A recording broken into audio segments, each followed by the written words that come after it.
राधे राधे आप सबको। आज हम शुक्रवार व्रत की कथा सुनेंगे और वो व्रत कैसे करते हैं और उसके उद्यापन की विधि हम सभी जानेंगे। शुक्रवार यानी संतोषी माता के व्रत की विधि, उद्यापन विधि और कथा सुनेंगे। तो इस व्रत को करने वाला कथा सुनते और कहते समय हाथ में गुड़ और भुने चने रखें और सुनने वाला संतोषी माता की जय बोलते जाएं। और कथा से पहले कलश को जल से भरें, उसके ऊपर गुड़ चने से भरा कटोरा रखें।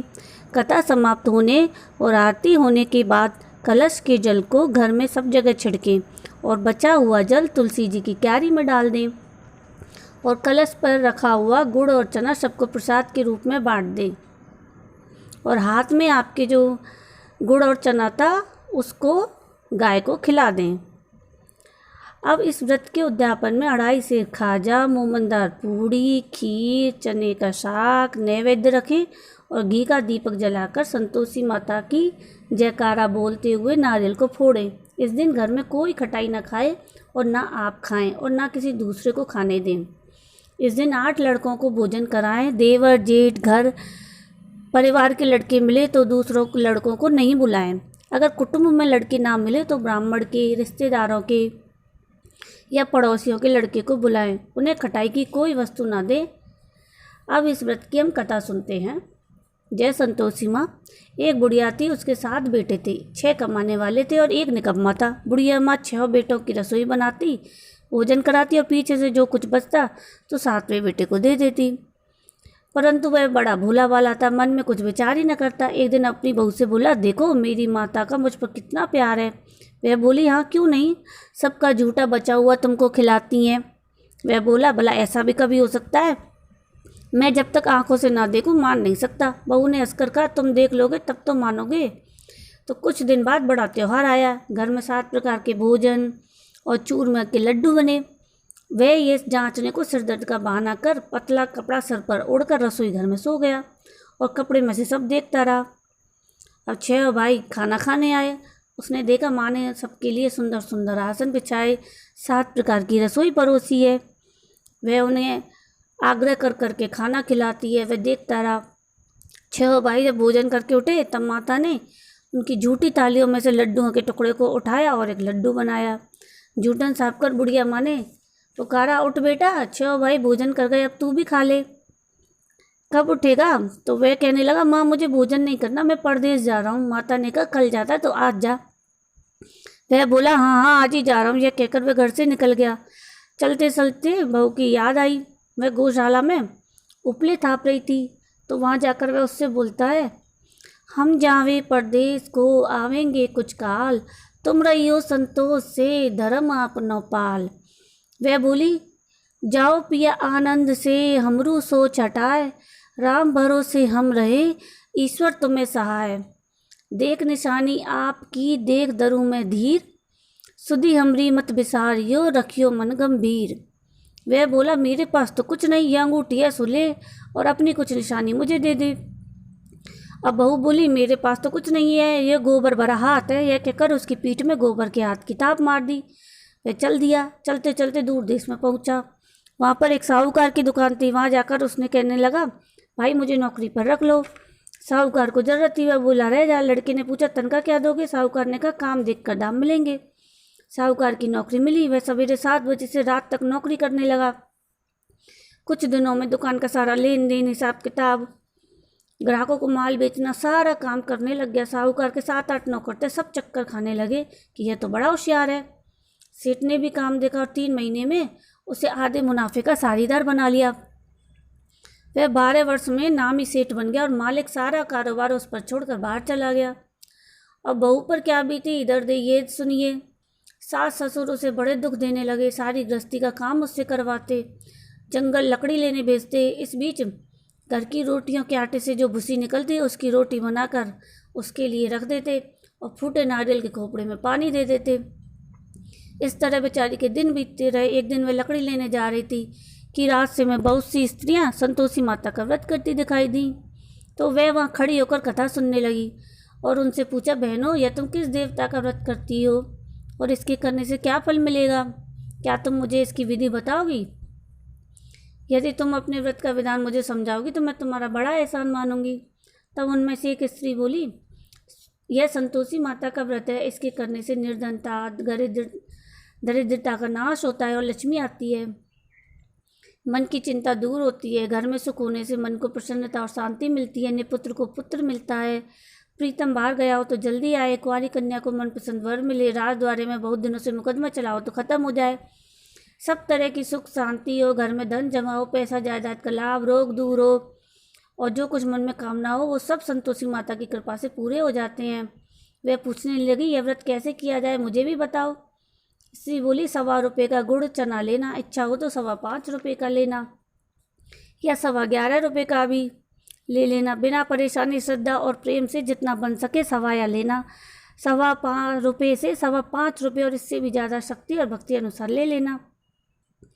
हर शुक्रवार को निराहार रह कथा कहना सुनना, इसके बीच कोई क्रम नहीं टूटना चाहिए, लगातार नियम का पालन करना। अगर कथा सुनने वाला कोई ना तो घी का दीपक जला उसके आगे जल के पात्र को रख कथा कहना। जब तक कार्य सिद्ध न हो नियम पालन करना और कार्य सिद्ध हो जाने पर ही व्रत का उद्यापन करना। 3 मास में माता फल पूरा करती हैं। यदि किसी के खोटे ग्रह हों तो भी माता 1 वर्ष में अवश्य कार्य को सिद्ध करती हैं। कार्य के सिद्ध होने पर ही उद्यापन करना चाहिए, बीच में नहीं। उद्यापन में 2.5 सेर आटे का खाजा और इसी परिमाण से खीर और चने का साग करना। 8 लड़कों को भोजन कराना, जहाँ तक मिले देवर जेठ भाई बंधु कुटुंब के लड़के नहीं लेना, ना मिले तो रिश्तेदार पड़ोसियों के लड़के बुलाना, उन्हें भोजन कराना, यथाशक्ति दक्षिणा दे माता का नियम पूरा करना। उस दिन घर में कोई खटाई न खाई। यह सुनकर बुढ़िया के लड़के की बहू चल दी, रास्ते में लकड़ी के बोझ को बेच दिया और उन पैसों से गुड़ चना ले माता के व्रत की तैयारी कर आगे चली और सामने मंदिर देख पूछने लगी, यह मंदिर किसका है। सब कहने लगे, संतोषी माता का मंदिर है। यह सुन माता के मंदिर में जा माता के चरणों में लौटने लगी, दीन होकर विनती करने लगी, माँ मैं निपट मूर्ख हूँ, व्रत के नियम कुछ नहीं जानती, मैं बहुत दुखी हूँ।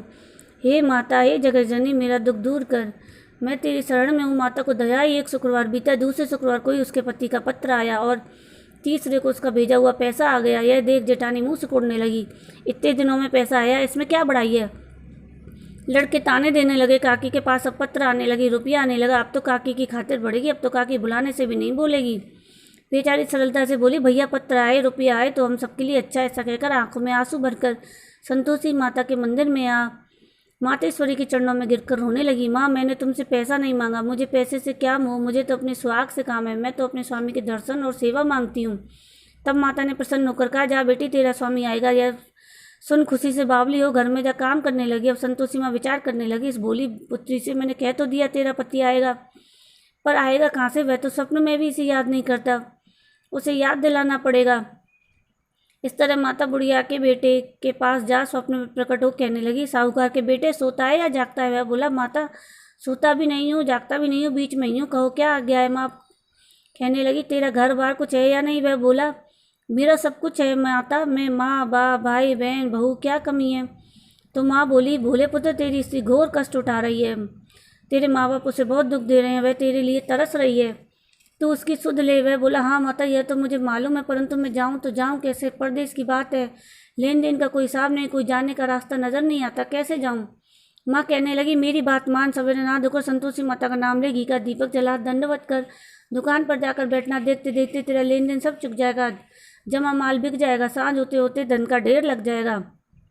सवेरे बहुत जल्दी उठ उसने लोगों से अपने सपने की बात कही। वे सब उसकी बात अनसुनी कर दिल लगी उड़ाने लगे, कहीं सपने भी सच होते। एक बूढ़ा बोला, देख भाई, मेरी बात मान, इस प्रकार साथ झूठ करने के बदले देवता ने जैसा कहा वैसा ही कर।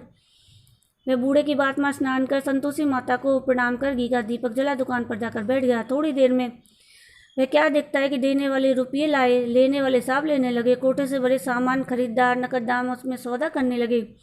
शाम तक धन का ढेर लग गया। माता का चमत्कार देख प्रसन्न हो मन में माता का नाम ले घर ले जाने के वास्ते गहने कपड़े खरीदने लगा और वहाँ के काम से निपट वह घर को रवाना हुआ। वहाँ बहू बेचारी जंगल में लकड़ी लेने जाती है, लौटते वक्त माँ के मंदिर में विश्राम करती है। वह तो उसका रोजाना रुकने का स्थान था। दूर से धूल उड़ती देख वह माता से पूछती है, हे माता, यह धूल कैसी उड़ रही है। माँ बोली, हे पुत्री, तेरा पति आ रहा है, अब तू ऐसा कर, लकड़ियों के 3 बोझ बना ले, एक नदी के किनारे रख, दूसरा मेरे मंदिर में, तीसरा अपने सर पर रख। तेरे पति को लकड़ी का गट्ठा देखकर मोह पैदा होगा, वह वहाँ रुकेगा, नाश्ता पानी बना खाकर माँ से मिलने जाएगा, तब तू लकड़ी का बोझ उठाकर घर जाना और बीच चौक में गट्टा डालकर 3 आवाज़ें जोर से लगाना। लो सासू जी लकड़ी का गट्टा लो, भूसी की रोटी दो, नारियल के खोपरे में पानी दो। आज कौन मेहमान आया है? माँ की बात सुन बहू बोली, अच्छा माता कहकर प्रसन्न लकड़ी के 3 गट्टे ले आई। एक नदी तट पर, एक माता के मंदिर में रखा। इतने में ही मुसाफिर आ गया। सूखी लकड़ी देख उसकी इच्छा हुई कि अब यहीं विश्राम करे और भोजन बना खाकर गाँव जाए। इस प्रकार भोजन बना विश्राम कर वह गाँव को गया। सबसे प्रेम से मिला। उसी समय बहू सिर पर लकड़ी का गट्ठा लेकर आती है। लकड़ी का भारी बोझ आंगन में डाल जोर से 3 आवाज़ देती है। लो सासू जी लकड़ी का गट्टा लो, भूसी की रोटी दो, नारियल के खोपरे में पानी दो। आज कौन मेहमान आया है? यह सुन सास बाहर अपने दिए कष्टों को भुलाते हुए कहते, बहू ऐसा क्यों कहती है? तेरा मालिक ही तो आया है। आ बैठ, मीठा भात खा, भोजन कर, कपड़े गहने पहन। इतने में आवाज़ सुन उसका स्वामी बाहर आता है और अंगूठी देख व्याकुल हो माँ से पूछता है, माँ यह कौन है? माँ कहती है, बेटा यह तेरी बहू है। आज 12 वर्ष हो गए जब से तू गया, तब से सारे गांव में जानवर की तरह भटकती फिरती है। काम काज कुछ करती नहीं है, 4 समय खाना खा जाती है। तुझे देखकर भूसी की रोटी और नारियल के खोपरे में पानी मांगती है। मैं लज्जित तो बोला, ठीक है माँ, मैंने इसे भी देखा और तुम्हें भी देखा। अब मुझे दूसरे घर की ताली दो, मैं उसमें रहूँगा। तब माँ बोली, ठीक है बेटा, जैसी तेरी मर्जी, कहकर ताली का गुच्छा पटक दिया। उसने ताली ले दूसरे कमरे में जो 3री मंजिल के ऊपर था खोलकर सारा सामान जमाया। एक दिन में ही वहाँ राजा के महल जैसा ठाट बाट बन गया। अब क्या था, वे दोनों सुखपूर्वक रहने लगे। इतने में अगला शुक्रवार आया। बहू ने अपने पति से कहा, मुझे माता का उद्यापन करना है। पति बोला, बहुत अच्छा, खुशी से करो। वह तुरंत ही उद्यापन की तैयारी करने लगी। जेठ के लड़कों को भोजन के लिए कहने गई। उसने मंजूर किया, परंतु पीछे जेठानी अपने बच्चों को सिखाती है, देखो भोजन के समय सब लोग खटाई मांगना, जिससे उसका उद्यापन पूरा ना हो। लड़के जीवने आए, खीर पेट भरकर खाई, परंतु याद आती कहने लगे, हमें कुछ खटाई दो, खीर खाना हमें अच्छा नहीं लगता, यह देखकर अरुचि होती है। बहू कहने लगी, खटाई किसी को नहीं दी जाएगी, वह तो संतोषी माता का प्रसाद है। लड़के तुरंत उठ खड़े हुए, बोले, पैसा लाओ। भोली बहुत कुछ जानती नहीं थी, सो उन्हें पैसे दे दिए। लड़के उसी समय उन पैसों से इमली लाकर खाने लगे। यह देखकर बहू पर संतोषी माता ने कोप किया। राजा के दूत उसके पति को पकड़ कर ले गए। जेठ जेठानी मनमाने खोटे वचन कहने लगे, लूट लूट कर धन इकट्ठा करके लाया था, सो राजा के दूत पकड़ के ले गए। अब सब मालूम पड़ जाएगा जब जेल की हवा खाएगा। बहू से यह वचन सहन नहीं हुए। रोती रोती माता के मंदिर में गई। बोली, हे माता, तुमने यह क्या किया? हंसाकर अब क्यों रुलाने लगी? माता बोली, पुत्री, तूने उद्यापन करके मेरा व्रत भंग किया है। इतनी जल्दी सब बातें भुला दी। वह कहने लगी, माता भूली तो नहीं हूँ, ना कुछ अपराध किया, मुझे तो लड़कों ने भूल में डाल दिया, मैंने भूल से उन्हें पैसे दे दिए, मुझे क्षमा कर दो माँ। माँ बोली, ऐसा भी कहीं भूल होती है? वह बोली, माँ मुझे माफ़ कर दो, मैं फिर तुम्हारा उद्यापन करूँगी। माँ बोली, इस बार भूल मत करना। वह बोली, अब नहीं होगी। माँ बताओ वह कैसे आएंगे? माँ बोली, जा पुत्री, तेरा पति तुझे रास्ते में आता हुआ मिलेगा। वह घर को चली, राह में पति मिल गया। उसने पूछा, तुम कहाँ गए थे? वह कहने लगा, इतना धन कमाया, सो राजा ने टैक्स मांगा था, वह भरने गया था। वह प्रसन्न हो बोली, भला हुआ, अब घर चलो। कुछ दिन बाद फिर शुक्रवार आया। वह बोली, मुझे माता का उद्यापन करना है। पति ने कहा, करो। वह फिर जेठ के लड़कों से भोजन को कहने गई। जेठानी ने 1-2 बातें सुनाई और लड़कों को सिखा दिया, तुम पहले ही खटाई मांगना। लड़के कहने लगे, हमें खीर नहीं खानी, हमें कुछ खटाई दो खाने को। वह बोली, खटाई तो नहीं मिलेगी, आना है तो आओ। वह ब्राह्मण के लड़कों को लाकर भोजन कराने लगी। उन्हें दक्षिणा की जगह एक एक फल दिया। इससे संतोषी माता प्रसन्न हुई। माता की कृपा होते ही उसे 9वें मास में एक सुंदर पुत्र प्राप्त हुआ। पुत्र को लेकर प्रतिदिन माता के मंदिर में जाने लगी। माँ ने सोचा, यह रोज आती है, आज क्यों ना मैं इसके घर जाऊं, इसका आसरा देखूं। यह विचार कर माता ने भयानक रूप बनाया। चने से सना मुख, ऊपर सूढ़ के समान होठ, उस पर मक्खियाँ भिनभिना रही थीं। दहलीज में पाँव रखते ही उसकी सास चिल्लाई, देखो रे, कोई चुड़ैल या डाकिन चली आ रही है, लड़कों इसे भगाओ, नहीं तो किसी को खा जाएगी। लड़के डरने लगे और चिल्लाकर खिड़की बंद करने लगे। छोटी बहू रोशनदान में से देख रही थी। प्रसन्नता से पागल होकर चिल्लाने लगी, आज मेरी माताजी मेरे घर आई हैं। यह कहकर बच्चे को दूध पिलाने से हटाती है। इतने में सास का क्रोध फूट पड़ा। बोली, राण, इसे देखकर कैसी उतावली हुई है जो बच्चे को पटक दिया। इतने में माँ के प्रताप से जहाँ देखो वहीं लड़की लड़की नजर आने लगे। वह बोली, माँ जी, मैं जिनका व्रत करती हूँ यह वही संतोषी माता है। इतना कर झट से सारे घर के किवाड़ खोल देती थी।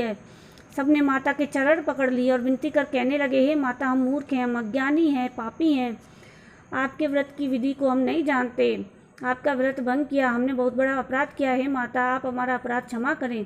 इस प्रकार माता प्रसन्न हुई। माता ने बहू को जैसा फल दिया वैसा सबको दे, जो पढ़े उसका मनोरथ पूर्ण हो। बोलो संतोषी माता की जय।